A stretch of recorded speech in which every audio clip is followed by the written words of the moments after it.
மணல் மேடுகளுக்கு அடியில் மீட்கப்பட்ட பழமை தலக்காடு கீர்த்தி நாராயணத்தை பற்றி பார்க்கலாம் வாங்க. மைசூரில் இருந்து பார்த்தீங்கன்னு சொன்னால் சுமார் 45 கிலோமீட்டர், மற்றது பெங்களூரில் இருந்து சுமார் 135 கிலோமீட்டர் தொலைவில் தான் இருக்கிறது தலக்காடு. காவிரி ஆற்றின் கரையை ஒட்டியுள்ள மணல் மேடுகள் சூழ்ந்த இந்த ஊரில் பல புராதன கோவில்கள் புதைந்து போய் இருக்கிறதா. சரித்திர புகழ் பெற்ற பல மன்னர்கள் பல்வேறு காலகட்டங்களில் இந்த அரிய வகை கோவில்களை உருவாக்க காரணமாக இருந்தாங்க.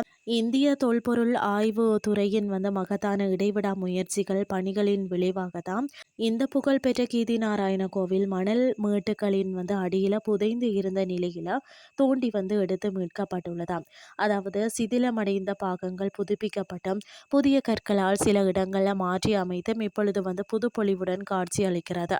கோவிலுக்கு போகும் வழியில உடன் காவேரி நீர் ஓடுவதையும் பச்சை பசேல் என்ற வயல்வெளிகளும் நமது ரம்மியமான பயணத்துக்கு கம்பெனி கொடுக்கிறதுனே சொல்லலாம். கோவில் அருகிலேயும் காவேரி ஓடும் இடத்துல அருகிலேயும் உள்ள மணல் பாங்கான பூமியில நடந்து செல்வதே மெய்சிலுக்க வைக்கும் அனுபவம்னே சொல்லலாம். இந்த இடம் பார்த்தீங்கன்னா 3ஆம் நூற்றாண்டுல இருந்து வருவதாகவும் பல பேரரசர்கள் ஆண்டு வந்ததாகவும் சரித்திர கூறுகள் தெரியப்படுத்துகின்றன. கீர்த்தி நாராயண கோவில் பார்த்தீங்கன்னா புகழ்பெற்ற பஞ்சநாராயண கோவில்கள் ஒன்றாக கருதப்படுகிறது. ஸ்ரீ ராமானுஜர் அறிவுறுத்தலின் பேரில் இந்த கீர்த்தி நாராயண கோவில் சுமார் 10ஆம் நூற்றாண்டுல கட்ட துவங்கப்பட்டதாம். பிறகு 12ஆம் நூற்றாண்டுல அதாவது காய்சலா வம்ச பேரரசர் விஷ்ணுவர்தனா சோழர்களை வென்றதை கொண்டாடதான் இந்த கோவிலை புதுப்பித்ததாம். அதுக்கு பிறகு காய்சலா பாணி முறையில் இன்றும் அதே பாணியில் இந்த கோவில் அசத்துக்கின்றதாம். அந்த காலத்தையே கனமான உயரம் மிக்க அந்த கற்படிகளில் ஏறி கோவில் உள்ளே நுழைந்ததும் பார்த்தீங்கன்னா ஆஜான பாகுவாக உயரமாக பார்த்தீங்கன்னா சுமார் 9 அடி இருக்குமாம். இந்த ஸ்ரீ கீர்த்தி நாராயண பெருமாள் வேறு எந்த வைஷ்ணவ கோவிலையும் காண முடியாத முக்கிய கோலத்தில் காட்சி அளிக்கிறார்.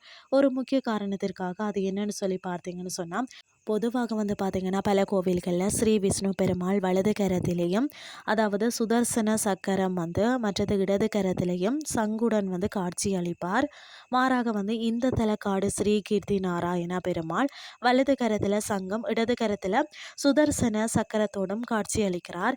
ஐதீகம் படி இந்த நிலை ஒரு புண்ணிய செயலுக்காக இப்படி காட்சி அளிப்பதாக கருதப்படுகிறது. ஸ்ரீ வைஷ்ணவர்கள் பின்பற்றது தர்மம் படி பூநூல் போட்டு கொண்டதும் அதாவது சமாசனம் செய்து கொள்வது என்பது மிக முக்கியமான ஒன்றாகும். அதன்படி பார்த்தீங்கன்னா சங்கு சக்கரங்களின் உருவங்களை முறைப்படி வலது மற்றது இடது கைகளில் தரித்து கொள்வதாகும். அப்படி செய்து கொள்ள முடியாத திருமணமாகாதவர்கள், திருமணமான தம்பதியினர் இந்த கோவிலில் தரிசனம் செய்தாலே நின்று கொண்டு தரிசனம் கொடுக்கும் அந்த ஸ்ரீ கீர்த்தி நாராயண பெருமாள் அவர்களுக்கு தானே சமாசனம் செய்து வைத்து ஆசீர்வதிக்கிறார் என்று நம்பப்படுகிறது.